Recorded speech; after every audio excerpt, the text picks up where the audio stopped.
जय हो गौरी माँ तेरी जय हो देवी माँ, अमर सुहागन जय हो गौरी माँ। ओ मन वांछित वर देने वाली, रखी हो अमर सुहाग की लाली। जय हो गौरी माँ तेरी जय हो देवी माँ, अमर सुहागन जय हो देवी माँ। श्री शिवाय नमस्तुभ्यम, हर हर महादेव। दोस्तों, मैं मीतू शुक्ला एसपीएम ब्लॉग में आप सबका स्वागत करती हूँ। दोस्तों, आइए जानते हैं हरितालिका तीज का व्रत कब रखना है, किस दिन नहा खाए करना है, किस दिन पारण करना है।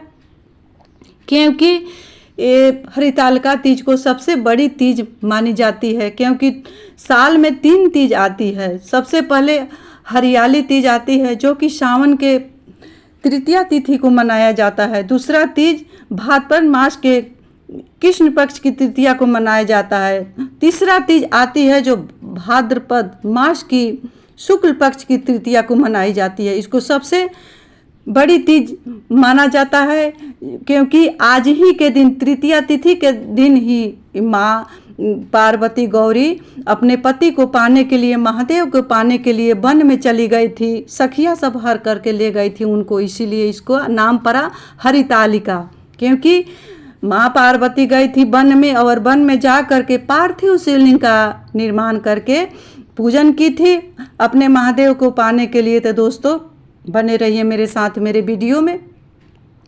और आइए जानते हैं तीज का शुभ मुहूर्त क्या है, किस दिन स्नान करना है।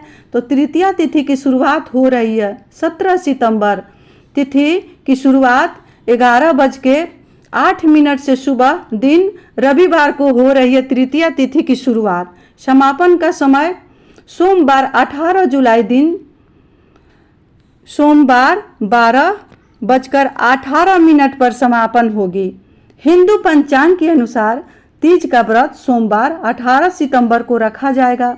व्रत खोलने का समय 19 सितंबर सुबह 5:30 से 8:50 के बीच ही अवश्य पारण करें, क्योंकि ये तृतीया तिथि का जो व्रत होता है उसको 24 घंटा के लिए अखंड रखा जाता है। जो बहनें अखंड सौभाग्य चाहती है उनको इस व्रत को अखंड ही करना चाहिए, क्योंकि इसमें माँ पार्वती जी ने घोर तपस्या करके अपने महादेव को पाई थी और माँ पार्वती जी का सौभाग्य अखंड है।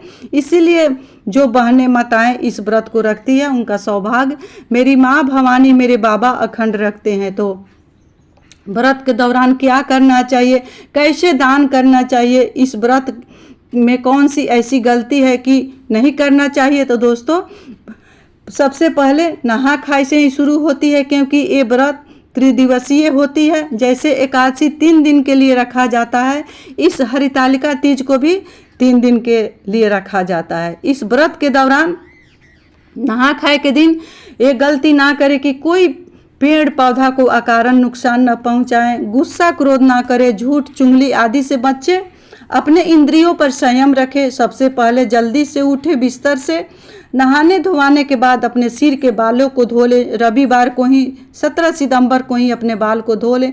उसके बाद अपने किचन में निरामिष खाना बनाएं, जो कि अरवा अरवाइन होना चाहिए। उसना उस दिन नहीं खाना चाहिए। माँ पार्वती जी का बहुत ही पवित्र व्रत है, बहुत ही पवित्रता के साथ इस व्रत को करना चाहिए। उसके बाद निरामिष रहे। इसमें सरगी का भी नियम होता है दोस्तों, इसमें सरगी भी खाया जाता है।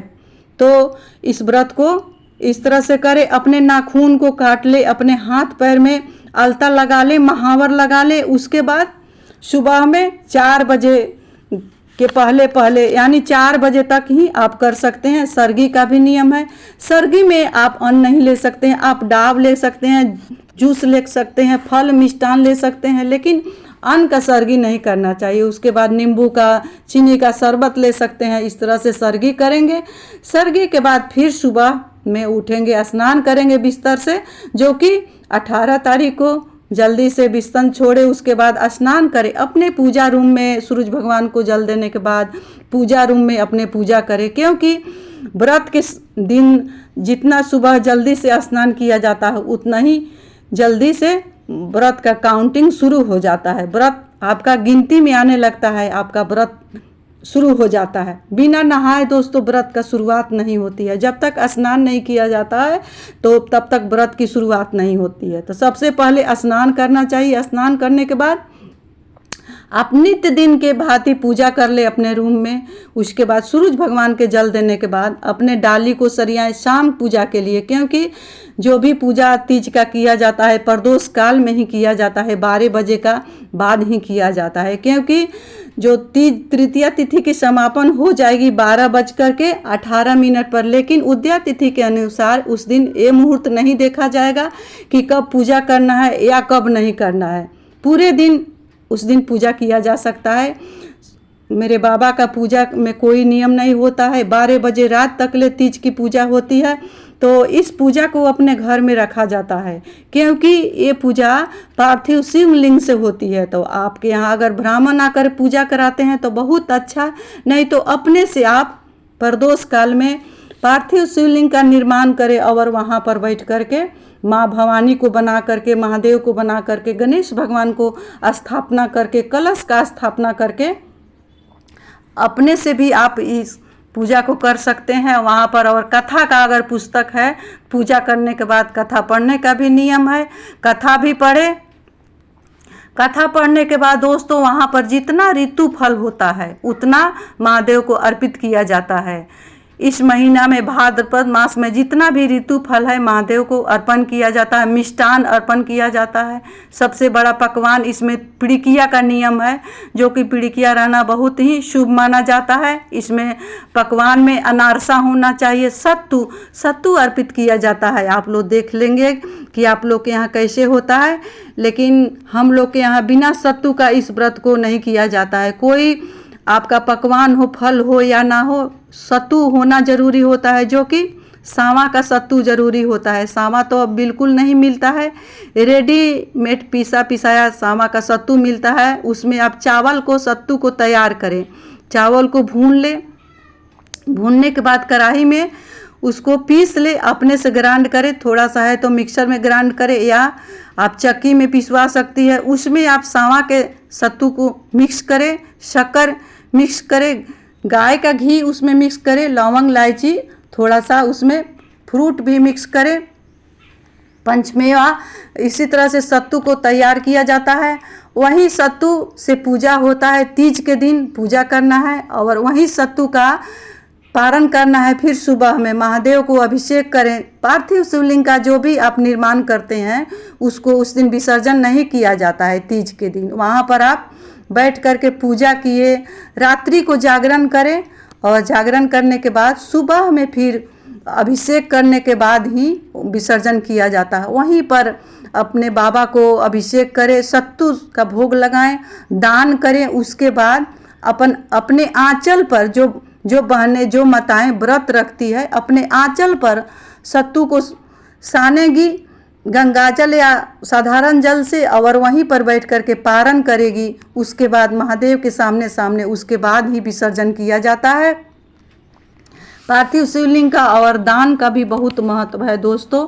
जितना दान का आप 16 श्रृंगार किए हैं तो माँ पार्वती को भी 16 श्रृंगार चढ़ाना चाहिए।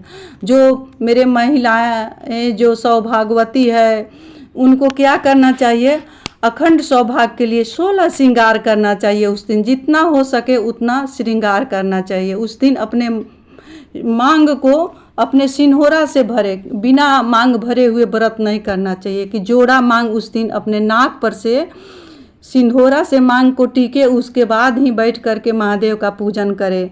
माँ पार्वती जी के सौभाग्य के समान अगर आप चढ़ाती है तो 2 चढ़ाएं, 2 सिंदूर बिंदु तो अवश्य ही चढ़ाएं, क्योंकि एक दान में दें और एक अपने पास रखें। सिंदूर बिंदी जो कि आपको अपने पास रख लेना है, एक दान में देंगे और माँ भवानी का प्रसाद, गौरी माता का प्रसाद मांग करके अपने पास रखना चाहिए। अपने सिन्होरा में उस सिंदूर को डाल लेना चाहिए।